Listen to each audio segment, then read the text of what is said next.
Hey guys. Oh my god. Hi guys. And welcome back to episode 12 of Fangirl Report with your host Emma here and your very own certified fan girl. You guys, there is so much to discuss on this day. First of all, I would love to start this by saying thank you so much for your patience. I know there was no episode last week, and I'm very sorry. Nicholas gave me his stupid freaking cold, so I was very congested and grumpy about being congested. So it just was not a good time, and I still am a little bit snotty in the nose, which you might be able to tell, but I feel much better. So here we are, and we are pushing forward, and we are coming back at it. So welcome back, team. I missed you guys. I missed you. It is March 1st. That's crazy, by the way. It is March 1st already, because January was a whole year of itself, as we know, and then there was February, just a blink of the eye. Craziness. I can't believe it's already March. So I'm hoping that next week my stats and information will be available on Apple Music, so we can go through my February music trends. And yeah. So before, oh my god, you guys, I'm struggling right now, and I'll tell you why. Before we get into the life updates segment of this episode, you might notice something sitting in my lap here.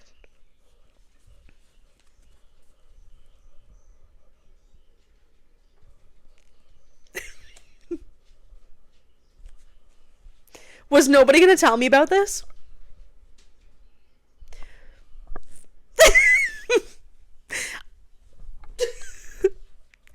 I just finished this book.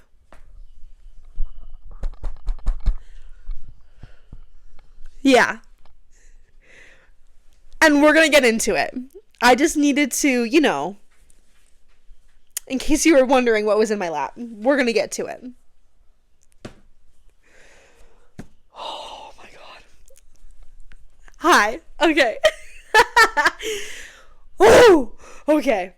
Life updates. Hello. Okay, so oh my god. Wow. I really need to reel it in now. My god. So, yes. Okay, so I was sick last week. We're back on the grind. We're back on it. We're back on the fangirling. I'm here and I'm ready. And overall, February, listen, because I posted on my Instagram, my personal Instagram, I post like a monthly dump on Instagram. If you can hear Satan crawling his way up from the depths of hell, that's my cat in the litter box. I don't know why he does that. Oh, he's done. All right, amazing. Anyways, so February, I post a monthly dump on Instagram, and Bessie Jennifer commented and was like, wow, January was a month of change. And I could not agree more. February was a month of change. It was crazy, because when I was looking back on all of the things that happened when I'm picking what to put in my dump, February 1st was the day that I got my haircut, the second haircut from Liza's Locks. And she's not curled. I haven't curled her yet today, so she's looking a little flat and crazy, but we're just going to move past it. So February 1st, I got the haircut that I should have had my entire life. And February, we were really getting into our fitness journey. I believe we did start that at the end of January, but whatever. So we were still going consistently to our Friday classes, and I got a new car. Yeah, I got a new car, and I'll tell you the story of that, because it is actually so hilarious. Because if you guys remember the story that I told about the first haircut that I got when I just cut it short, and how it was a lunchtime adventure from work, how I went to my coworker's office, I was like, man, I really want to get my hair cut, and she's like, go Go on your lunch and go to my spot. That's 5 minutes away. Go. And then I did. And then I came back a new woman. Well, this is episode 2 of work lunchtime adventures, okay? Because there was a whole thing with my car, okay? Heather 2.0 was the car that I was driving before. And this was like my first car coming out of college. I paid $4,000 for it. I put a couple $1,000 into it to make sure that she wouldn't give up on me after freaking 6 months. And she lasted me a good long while. But I knew I was ready. I was getting about ready to the time where I was like, okay, this car isn't going to take me much further. I need to start looking. And so I was doing my research on cars that I wanted. I knew that I wanted some sort of hatchback. I'm just a hatchback girl. I'm not a sedan girl. It just is the way that it is. And so the first car that I ever landed on in the start of my car journey was a Nissan Kicks. I know this is so boring. This is so boring, but I'm going to talk to you guys about it anyways. So I landed on the Nissan Kicks. I was like, stop, this is so cute. It's like a cute little compact SUV. I was looking at a couple black ones, a couple white ones, and I'm like, okay, listen, I can't be settling on the first car that I see. That's just, we can't be doing that. So I was doing research on other like really reliable SUV / compact SUV / crossover SUVs. And so I landed on like Toyota RAV4, Nissan Rogue, stuff like that. I think there was like a Mazda hatchback or something like that. And so I was online looking at freaking every car dealership in the tri-state area looking for something that was in my budget. And everything on that list was just so high budget. And so I was looking for like a solid 2 weeks, and I go into work on a Wednesday. I go into work, not the Wednesday that passed, but the last Wednesday. I go into work and I'm talking to my coworkers. I'm like, oh, like I've been looking. I just really want a new car. I'm ready, but I don't know what I want to get. Like, I've been looking everywhere. I haven't landed on much. And my coworker was like, there's like 4 used car dealerships that are down the street from us. And it's true. Like, my work is surrounded by like mechanics and car dealerships and used car dealerships and car places. And so I was like, you know what? You're so right. Let me just look online. And so I went online to this place that's a literal 2-minute walk down the road from work. And I find a 2019 white Nissan Kicks. I'm like, and it's in my budget. It was in my budget. I'm like, what are the odds of this? That down the road, there's a car that I landed on first when I first started looking for something. So I put in a little online inquiry online, not thinking too much of it. And within 5 minutes, I got connected to one of the sales reps there, and they invited me that afternoon to look at the car. And so I go to tell my coworker about it, and she's like, well, go on your lunch and go look at it. So I'm like, you know what? I will. So I take my lunch and I go to this dealership, and it's parked outside, and he shows me around the car. I look inside and all that good stuff. And I'm like, can I test drive it? He's like, yeah, of course you can test drive it. So we take it for a test drive. It's perfect. It is perfect. I get in this car and it feels like me. It feels good. Super smooth ride. Because if you guys know, Heather sounded like a bus. And she was so loud. And as soon as you crept up to 80 kilometers an hour on the highway, it sounded like it was going to explode at any moment. Whatever. And this one was so quiet. I'm like, this is the quietest drive I've ever been on in my life. And so we get out, we stop, we finish the test drive. He takes me in because I have questions about like all the owners and if there's warranty and all that good stuff. And next thing I knew, I was in the financing office applying to finance the car. I'm like, oh my God. And then when I look at my clock and I see that I've been at the dealership for an hour, I'm like, I'm buying this car. I'm buying this car. Because listen, I really didn't want to jump into it, but my gut was telling me that this was my car. And that my gut was telling me that I was ready for this car. And so I decided to go for it. So I'm texting I'm texting my stepdad, I'm texting my mom the entire time about it. They're asking questions, I'm asking them questions about it, kind of walking me through the process. And I go back to work an hour and a half later, having purchased a new car. Well, not a new car, but a new to me car. And the moment I walk into work, one of the girls looks at me. She's like, "You just bought a new car, didn't you?" I'm like, "Yeah." And at this point, I was freaking out. I'm like, what the fuck did I just do? What did I just do? Like, I don't know if you guys know, but like, whenever you get like a new kitten or a new puppy or something, and you get that feeling of guilt that it's like, what did I just do? That's what I was feeling. But then I got really excited about it. I kind of worked out the finances. I'm like, yeah, you know what? This is going to work out perfectly. And you guys, so I got the car. I was able to pick up the car the next day on Thursday. Not the Thursday that just passed, the Thursday before. Okay? And they had detailed it to perfection for me. It looked brand new. And I got winter tires with it and Apple CarPlay. I have Apple CarPlay now and push to start. Oh my God. I never thought I'd ever have that in my life. And so what I did is I left Heather parked at work just because it worked out that way. It was fine. I was able to leave her there so that I could take Nancy, the Nissan, aka Fancy Nancy. I could take her home so that she could park at my parking spot at home.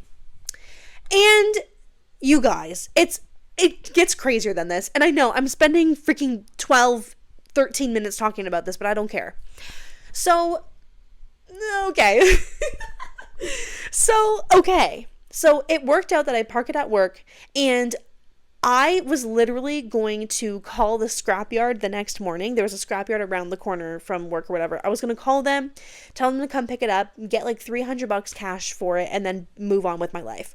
Because I was very firm that I didn't want to put any effort into getting rid of this car. I just wanted it gone.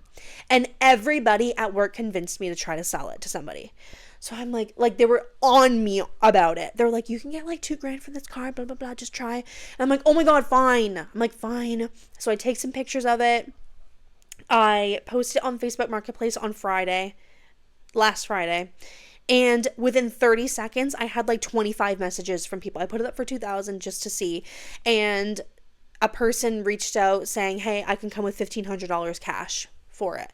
And I'm like, great, let me get the papers that I need for this. We'll meet on Monday.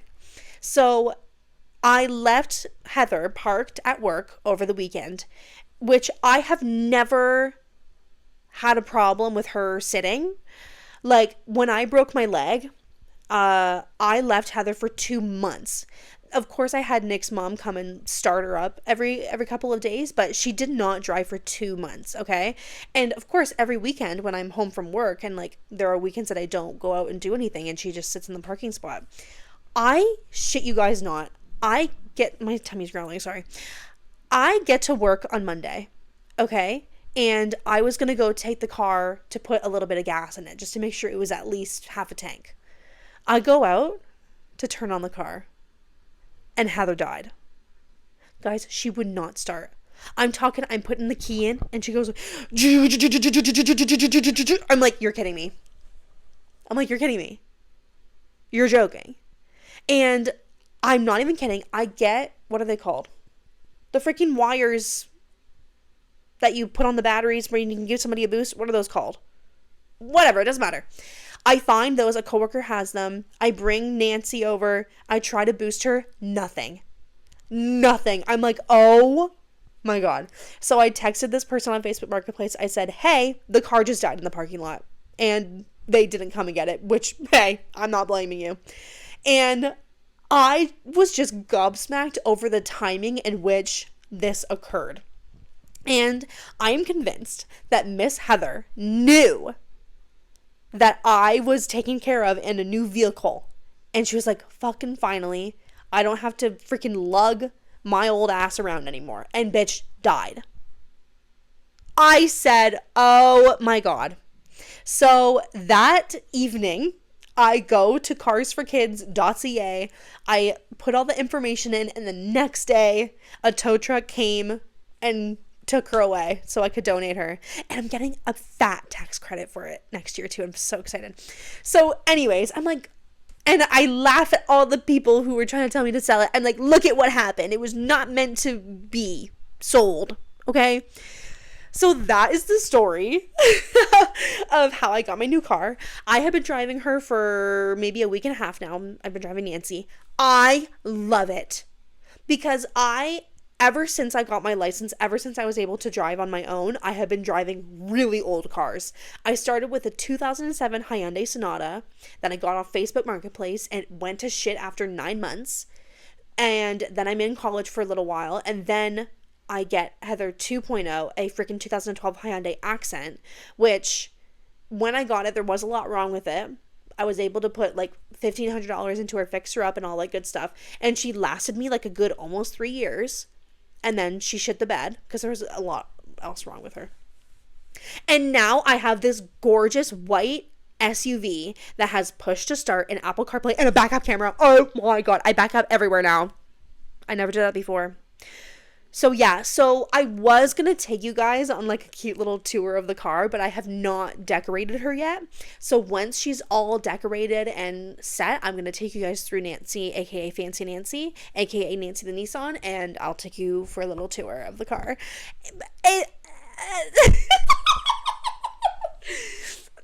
However, I love her. She is the best car I've ever had ever, and I'm so happy. I'm so happy. So that's life update number 1. Life update number, oh my God, I'm having a stroke as per usual. Life update number 2, I went to dance again. I had so much fun, and I didn't end up going to Pilates. Okay, so I'm filming on Saturday today. I'm not filming the day of and being a procrastinator like I usually am because Nick is working tomorrow and then he can't help me with the filming. Anyways, it literally doesn't matter. So today is Saturday, yesterday, Friday, I didn't end up going to Pilates. So I said, you know what? I'll go the next morning. So this morning I woke up at 8 a.m. I read a couple more chapters of this freaking book, got up, I went to Pilates. I loved it. This was like my favorite one yet. I had so much fun. And I got home, I made myself a protein shake, because you got to get your protein in, and I think I was supposed to have it before Pilates, but I didn't, so sorry about that. Anyways, I'm still in my fitness era, and actually I have been noticing some slight differences because I'm not having sugar anymore. I'll have like the very odd bite of like a cookie or something like that, very odd sip of Coke, but like other than that, I've been having no sugar, no pop, no like chocolate, like very odd time I'll have like a Ferrero Rocher, but like I'm not having any sugar, and it has been doing me good. Like I feel like my face has been starting to slim down a little bit. I'm feeling like better. I'm feeling more active, a little more flexible thanks to the Pilates. So overall, I'm just feeling really good. And my mom said that I was looking really good the other day. So I was like, stop. That's so nice. And other than that, I think that's really all the life updates I have for you. And yeah, so that's that. My tummy is growling, you guys. Because, listen, I'm going to Medieval Times tonight for Miss Cece's birthday. I have never been to Medieval Times. I am so excited. I'm going to get a cute outfit all ready together for it.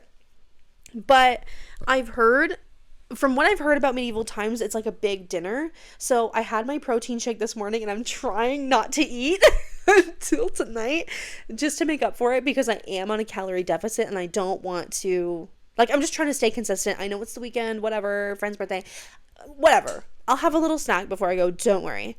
But I'm so excited. I'm going to channel my inner freaking Brittany Broski Royal Court. I'm going to say huzzah every 3 fucking seconds. I'm so excited.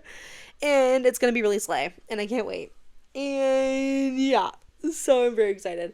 And since I'm filming this ahead of time, I can put some clips in it. I'll put some freaking Medieval Times clips in right now.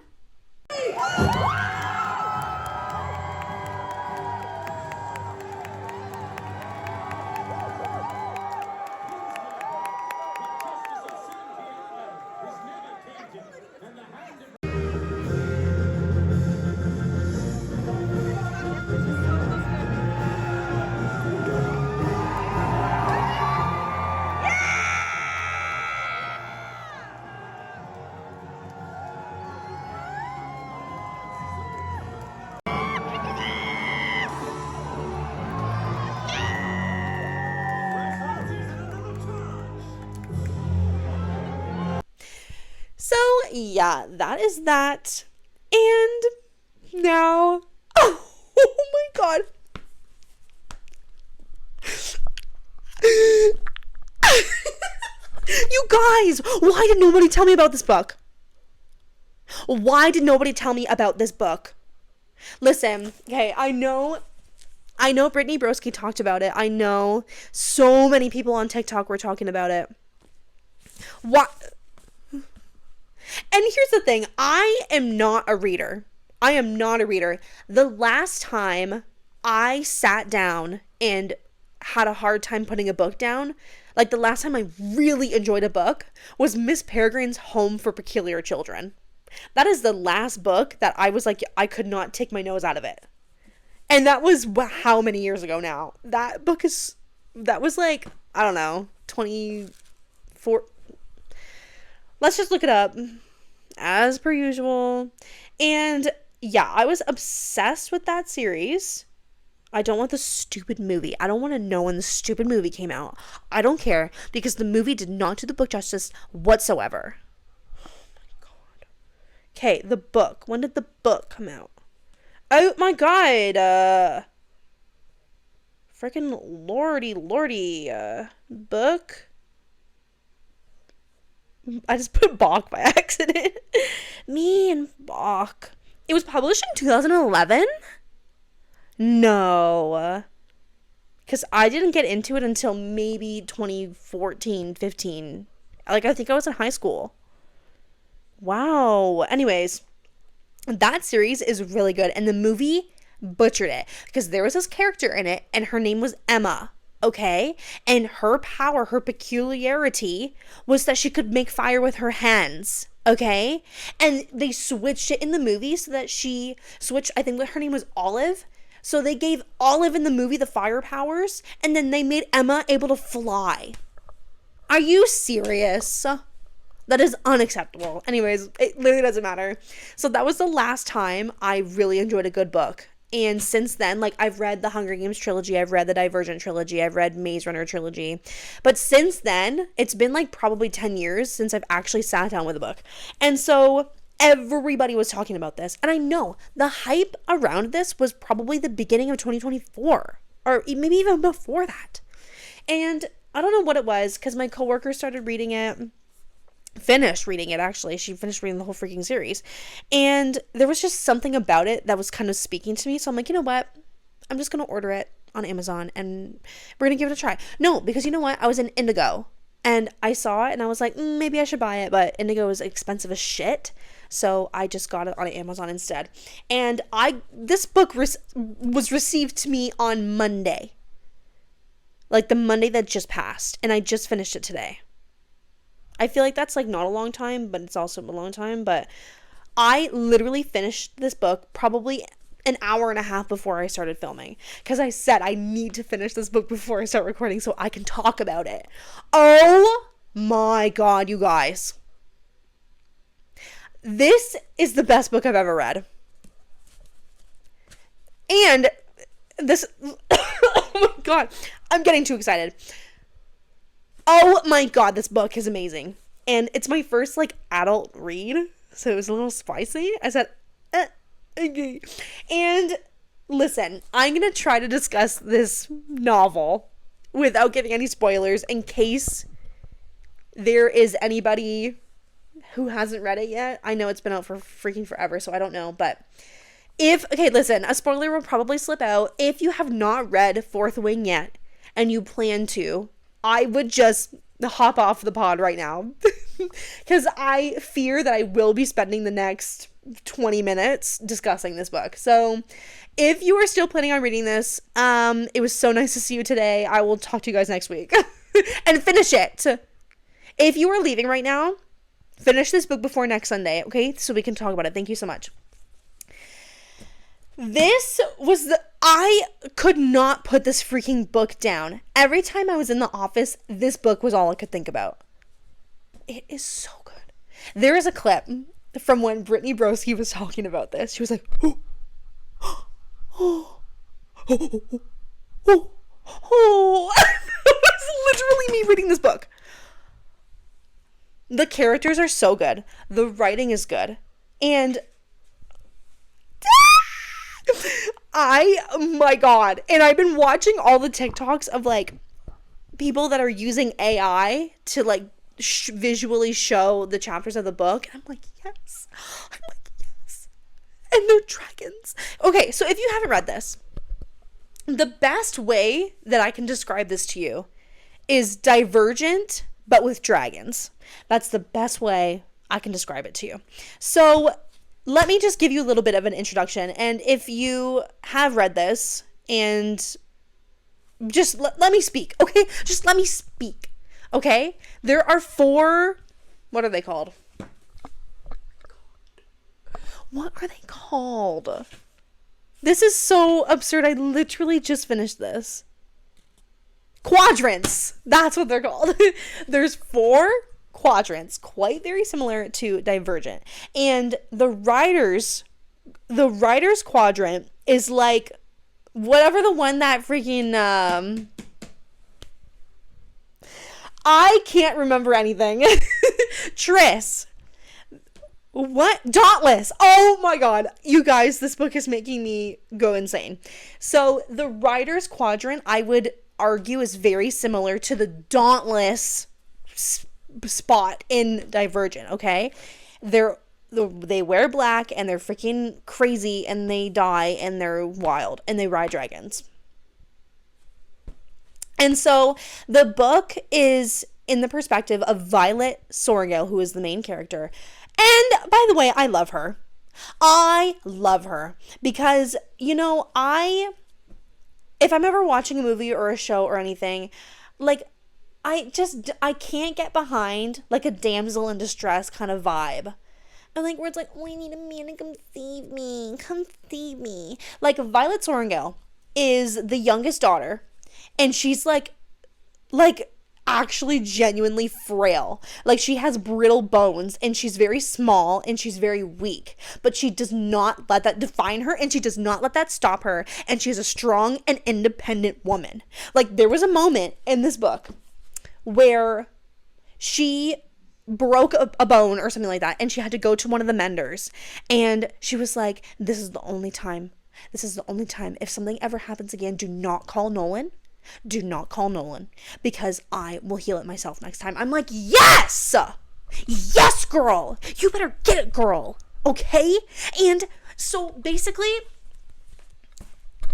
I can't. Okay, so there's the infantry squadron. What the fuck?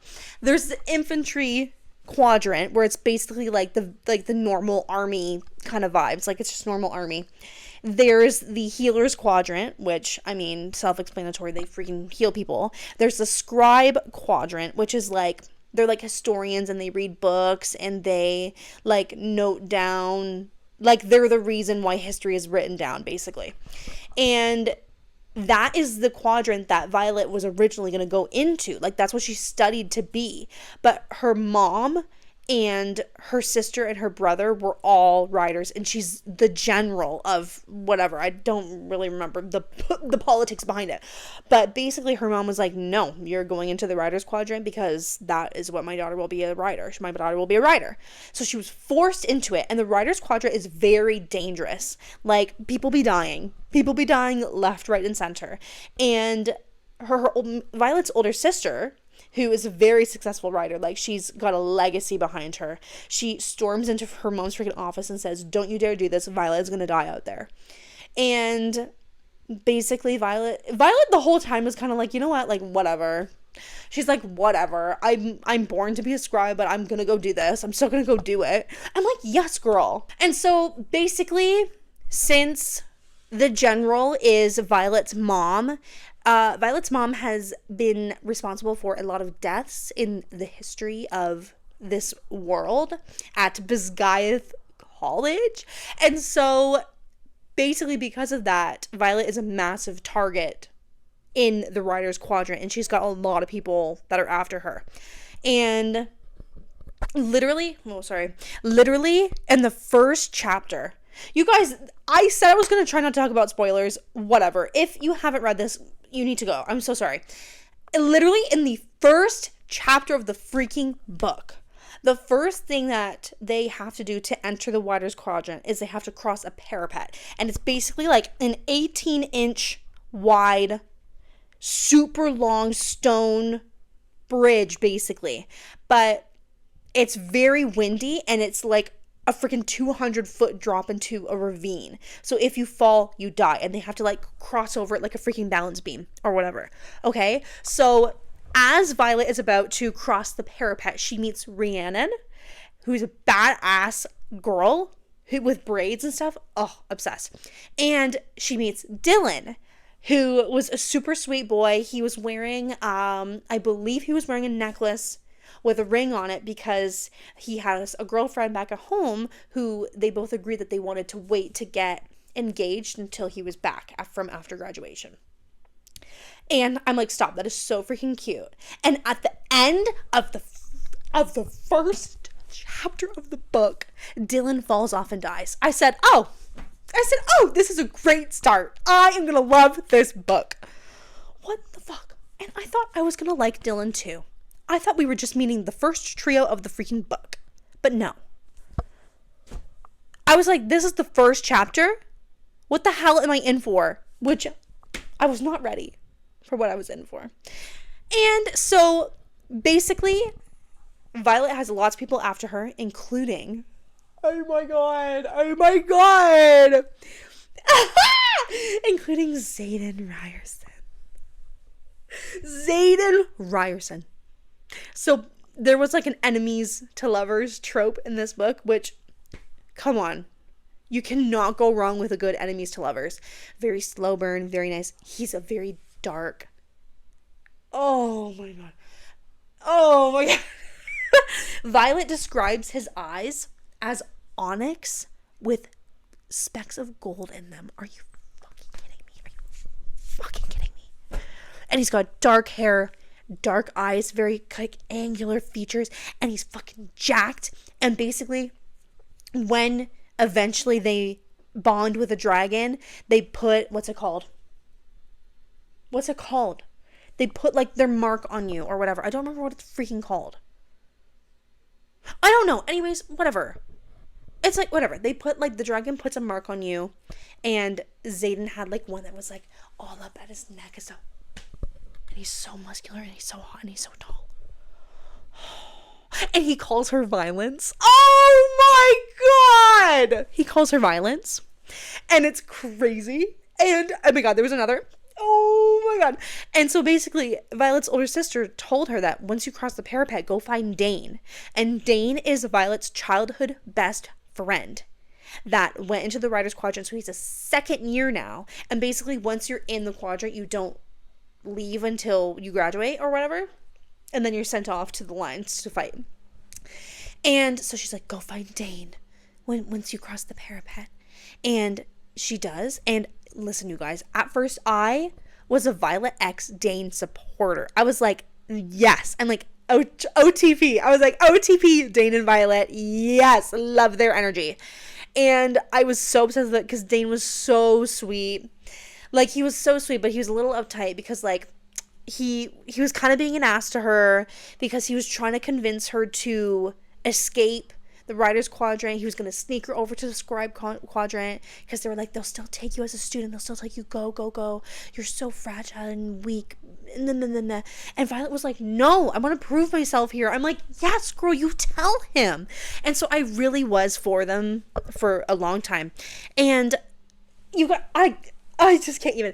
And so I really love Dane at first. The way that I picture Dane is I picture him tall and like muscular, but not as muscular as Xaden. And I picture him as like dirty blonde hair with like oh my god, Dane. Oh my god. So I was really obsessed with him at first. I was like, yes. But then he started just being an ass towards Violet. And I'm like, no, I'm not going to stand for that for my girl. I'm simply not going to stand for that. And so, oh my god. So when Dane finally kisses her and she's like, I felt nothing. I was like, stop. Because they had a bit of a slow burn going on there. Because Violet was at first like, yes. Like, yeah, freaking, like, I'm into that. I will climb you like a tree. I'm like, yes. And when that happened, I'm like, you know what, girl? I get you. I understand you. Because, hello, Xaden, hello. And, yeah. And then, oh my God, you guys, I can't even talk about it right now. And so my coworker who was also reading it, I was like giving her live text updates because there's another portion of, oh my God, what am I saying? I don't even know. I can't even get my mind around this right now. I literally just finished it today. And so basically they'll go through like their classes and whatever as like first years, and then they'll get to the threshing, which is basically where they go to try and bond with a dragon.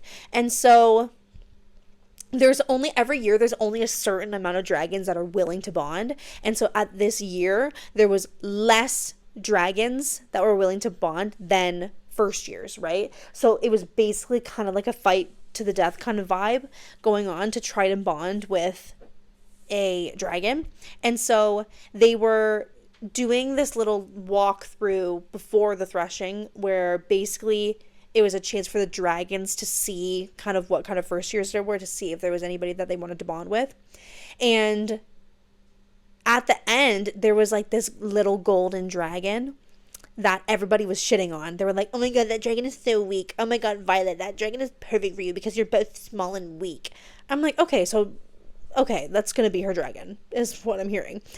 So that's what was in my mind. So then they get to the threshing where they're in like this forest, and it's basically like a free-for-all. Like, Xaden is he's a third year. He's what is he? He's a superior. He's a squad leader or something like that. And they cannot interfere with the first years. So if somebody wants to try and go fucking slit Violet's throat, they can't interfere. So basically, the little golden dragon is in the forest. And 3 of these idiot boys, one of them is Jack Barlow. Go fuck yourself, Jack Barlow. I'm so passionate about this, you guys. It's unacceptable. So basically, Violet climbs a tree to get like a good view of everything to see who she wants to bond with. And as she's getting down, she catches Jack Barlow and 2 of his fucking minions and overhears that they're going to try and go kill the golden dragon. I'm sorry. That's a dragon and you're going to go kill it? That is not what y'all stand for. Y'all bond with them and you don't kill them. So she's like, no, I'm not going to let that happen. So she gets to the golden dragon first and she's like, go, you need to get out of here. You need to get out of here now. You need to fly away. You need to go. And then, so this little golden dragon is like, I don't want to go anywhere. So then Jack Barlow and his 2 freaking minions, Violet is now facing them 3-on-1. And so at this point, Violet has improved immensely in terms of like strength and stuff like that. And she is standing her ground. She is making her freaking place in the rider's quadrant, okay? And so now she's facing 3 dudes, one of which is Jack Barlow, who's wanted to kill her since the very first day they entered the quadrant after the parapet. And basically, she freaking whips a dagger at Jack Barlow's shoulder. He runs away like the freaking coward that he is. And as they're trying to kill Violet, Xaden is basically watching and he can't do anything. And he's like, oh my God. I'm like, stop it. Okay, stop. Oh my God. And so essentially she saves the little golden dragon's life. And I'm like, okay, they're going to bond. That's going to be her dragon. And then, you guys, okay, there's a black dragon that basically was famous for never bonding with anybody, okay? And sorry, wow, I'm gathering my thoughts here. So this dragon who's famous for not bonding comes down and says, like, basically the little golden dragon is with this ginormous, black, huge, bigger than all of the others, strong, crazy, famous for never bonding with humans ever, and bonds with Violet. I said, oh my God. I'm like, that is so badass. Of course, Violet is going to get the most craziest, badass freaking dragon there was out there. And it's because she saved the golden dragon. That's the reason he chose her.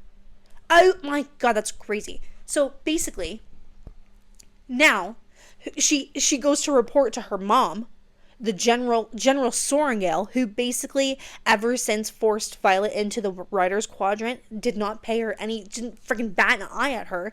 So now Violet gets to walk up to her and say, "Who are you?" And basically they're like, they have to like jot down who's bonding with who, because once a dragon chooses you, they can talk to you in your mind and they'll give you, like, the dragon will give the human their name. So Tarn is the ginormous black dragon that chooses Violet. Of course, he has a full name. I can't pronounce it. I have no idea how to pronounce it. So, wow. Anyways, so she gets to go look at her mother in the eyes and say, "I'm bonded with this motherfucking crazy bitch right here." And you know what her mom says? "Violet, he's a legend." Yeah, he is. Yeah, and your daughter just got that dragon. That's crazy. And so, basically, she's telling the daughter person the name of the dragon, and then in the middle of it, the little golden dragon speaks up and gives Violet her name, which the little golden dragon is a girl. Of course she is. Her name is Andarna. It's so cute. I freaking love that little dragon. She's so cute. And in her head, she's like, what the fuck? And Taryn is like, tell them her name. And so she's like, and Andarna. And they're like, "What do you mean? Violet bonded to 2 dragons. What do you mean by that? What do you mean by that? What do you mean by that? Oh my god. Oh my god." So I'm like, yeah, of course Violet bonded to 2 dragons. Because she's badass and amazing and independent woman. Okay? And oh my god, you guys, I'm going to talk about one more part of this book and I will leave you to it. Oh my god. So, okay. So once you are bonded to a dragon, you are now a rider. And then you can kind of get upgraded in your dorm. So before they were like in this big hall of sharing beds. So now they get their own room. Okay? And one night, Violet is sleeping in her room. She's got her armor on, whatever. And like 8 or something people sneak into her room to try and kill her. And guess who comes to save her? Xaden comes to save her. Of course he does. Obviously. Oh my god. And basically, there is only one way to know who is residing in what room, and that's if you are a rider. So basically, it was a group of the unbonded people that didn't get bonded to a dragon, and one of the wing leaders who was bonded to a dragon. So the only person who could possibly have known where Violet was staying was the wing leader. So basically, and whatever they did was against the rules. So she tells Xaden who was in the room. And the next day, they're like in formation, and Xaden goes up and is like, "There was somebody who we need to execute," pretty much. And calls the name of this girl wing leader who was accused of committing this act of violence or whatever. And Dane, oh my god. Okay, so Dane, okay, guys, this is so complicated. So once you get bonded to a dragon, you get, I don't even know how to say it. Basically, you get a power, okay? And Dane's power is the able to see people's memories if he touches their face.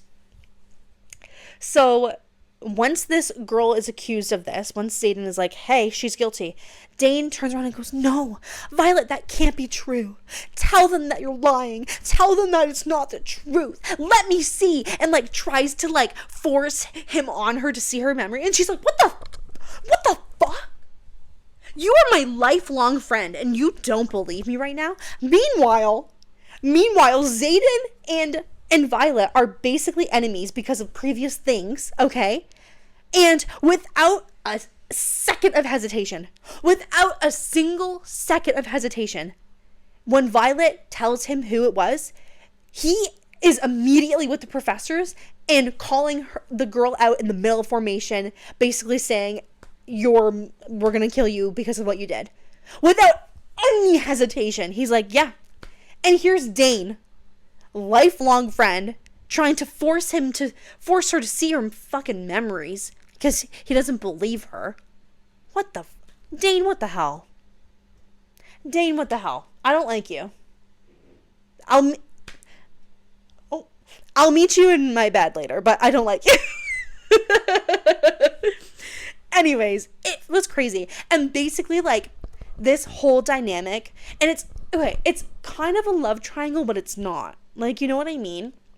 And basically the dynamic between Violet and Xaden compared to Violet and Dane is so crazy, because Dane is constantly like coddling her and saying, no, you can, it's not too late to go to the scribes quadrant, like you can go.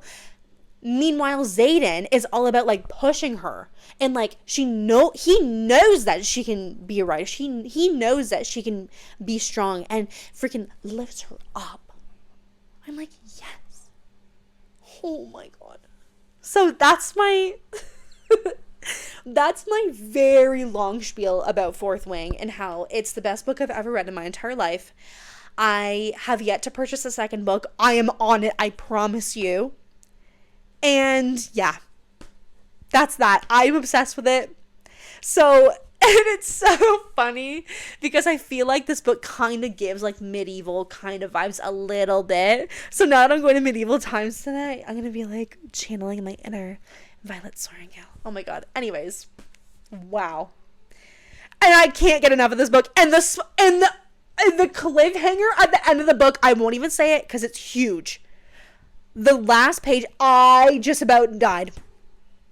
I literally sent my coworker who also read it, I sent her a freaking voice memo screaming about what happened. I can't believe it.